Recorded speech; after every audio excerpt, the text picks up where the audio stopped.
સ્વાગત છે આજના અમારા આવડા ચકલા બ્લોગમાં. તો મિત્રો હું બજ્યો તો આપણે બહુચરાજી મિત્રો, કારણ કે આઈટીની એક એક્ઝામ હતી કંપનીમાં, તો એક્ઝામ આપવા ગયો તો હું. મિત્રો ઠીક કરે પહોંચ્યો આપણે કવના ક્ષેત્રે, અને મિત્રો વધરા બેસી રહ્યા હતા ઘણા બધા મિત્રો. તે બાઇક લઈને આવે ને એટલે સુબાના તોડ્યા ને એટલે જો મિત્રો પાઇપ પાઈ નાખી. જો હોના ઉપર જો પાઇપ ઉપર બેહાય, પાઇપ પર બેસી રહ્યો હતો અને બાઇક આવી નસુબાનો તોડો છે ને તે પડે પાઇપ ભાજીને પડે વધરો. પેલા કારણ બેઠા જો મિત્રો વધરો હું બતાવી શકું તમને. આ ફરી જો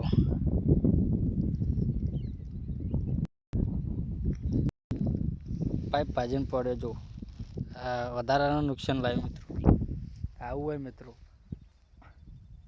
ના હોય ને એથી નુકસાન એમ પડે મિત્રો. જો અને આપણે કીધેલું જ છે કે આપણા ચાકલા બ્લોગમાં વધારે ટાઈમ લેવાય ના મિત્રો, તો આપણે કોઈ બ્લોગ પૂરો કરે મિત્રો. જય દ્વારકાધીશ, જય રમાપીર, જય માતાજી.